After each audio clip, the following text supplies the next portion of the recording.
Hi అండి. ఈరోజు video వచ్చేసి వరలక్ష్మి పూజ సందర్భంగా అమ్మవారికి ఎంతో ఇష్టమైన, అలానే ప్రీతికరమైన బెల్లం పరమాన్నం చేసి చూపిస్తున్నాను. 100% నో ఫెయిల్ రెసిపీ అని చెప్తానండి.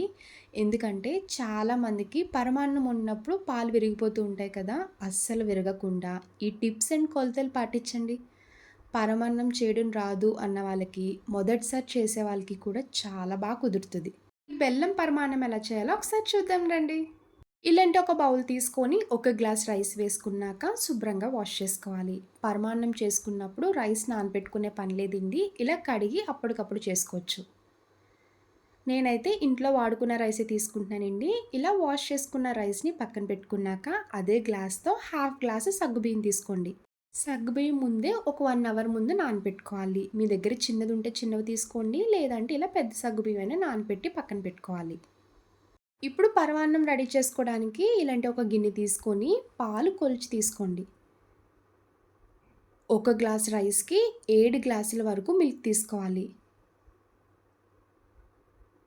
ఇలా కరెక్ట్‌గా కొలిచి తీసుకోండి. చిక్కగా, క్రీమీగా, అమృతంలా వస్తదండి పరమాన్నం టేస్ట్ అయితే. చాలా అంటే చాలా బావుంటది. 7 గ్లాసులు పాలని చెప్పాను కదండీ! ఇప్పుడు మీరు గిన్నెలో వేసుకున్నప్పుడు 6 గ్లాసుల పాలే తీసుకోవాలి. ఒక గ్లాస్‌తో పాలని పక్కన పెట్టండి. తర్వాత ఏం చేయాలో చెప్తాను. ఇలా పాలు వేసుకున్నాక స్టవ్ ఆన్ చేసుకొని, ఈ పాలు 2 పొంగులొచ్చే వరకు బాయిల్ చేసుకోవాలి. చూడండి మిల్క్ బాయిల్ అవుతున్నాయి కదా! ఇప్పుడు పైకి పొంగకుండా ఒకసారి గరిటెతో కలుపుకోండి. ముందుగా కడిగి పక్కన పెట్టుకున్న రైస్ వేసుకోవాలి. రైస్ అంతా వేసుకున్నాక ఇప్పుడు ఈ రైస్‌ని మెత్తగా ఉడికే వరకు కుక్ చేసుకోండి.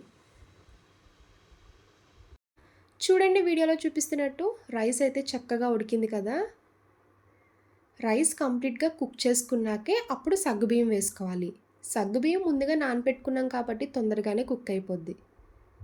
ఇలా నానపెట్టుకున్న సగ్గుబియ్యం మొత్తం వేసుకున్నాక ఒకసారి గరిటెతో కలుపుకొని ఇంకొక 5 మినిట్స్ కుక్ చేసుకోండి. నేను పాలు వేసుకున్నప్పుడు అందులో వాటర్ యాడ్ చేసే వేసుకున్నానండి. మీరు చిక్కటి పాలు తీసుకునేలా ఉంటే 6 గ్లాసులు చిక్కటి పాలకి 1 గ్లాస్ వాటర్ యాడ్ చేసుకోండి సరిపోద్ది.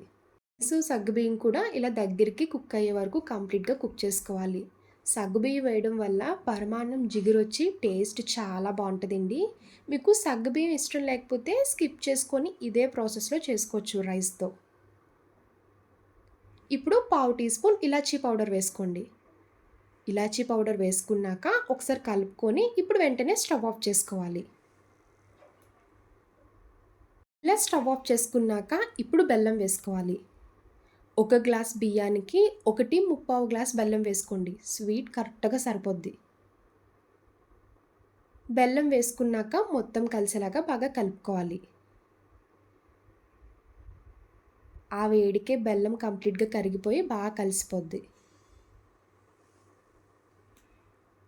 స్టార్టింగ్ ఒక గ్లాస్‌తో పాలు పక్కన పెట్టుకున్నాం కదండీ! ఈ టైంలో వేసుకోవాలి. బెల్లం అంతా వేసుకొని కలుపుకున్నాక ఇలా పాలు వేసుకొని కలుపుకోండి. ఇలా పాలు వేసి కలపడం వల్ల ఏంటంటే పరమాన్నం చల్లారిపోయినా కూడా చాలామందికి గట్టి పడిపోద్ది కదా! అలా గట్టిగా కాకుండా ఇలా లిక్విడ్‌గానే ఉంటది. బాయిల్ చేసుకొని మిల్క్ వేసుకోవచ్చా? పచ్చి పాలు వేసుకోవచ్చా అని డౌట్ రావచ్చు. ఇలానే డైరెక్ట్‌గా పచ్చి పాలే వేసుకోండి.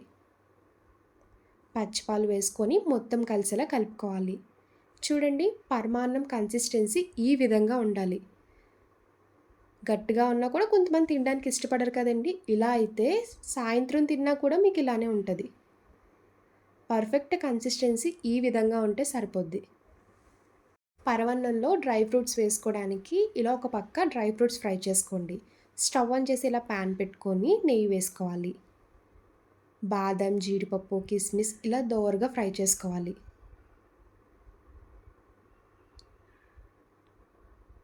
చూడండి ఇలా లైట్ గోల్డెన్ కలర్ అయితే సరిపోద్ది. ఇప్పుడు స్టవ్ ఆఫ్ చేసుకోండి. ఇప్పుడు ఫ్రై చేసుకున్న డ్రై ఫ్రూట్స్ మొత్తం వేసుకొని కలుపుకోవాలి. చూడండి పరమాన్నం చిక్కగా ఎక్కడ పాలు విరగకుండా చాలా బాగా వచ్చింది కదా! ఈ కొలతలు టిప్స్ ఫాలో అవ్వండి. చాలా బాగా వస్తది. ఇలా క్రీమీగా ఉంటేనే పిల్లలైనా, పెద్దవాళ్ళైనా ఇష్టంగా తింటారు. చూడండి అమృతంలా ఉండే కమ్మటి పరమాన్నం రెడీ అయిపోయింది. చూసారు కదా! నా వీడియో మీకు నచ్చితే లైక్ చేసి, షేర్ చేయండి. ఫస్ట్ టైమ్ చూసేవాళ్ళు ఎవరైనా అయితే ప్లీజ్ అండి నా ఛానల్ సబ్స్క్రైబ్ చేయండి. బాయ్ అండి.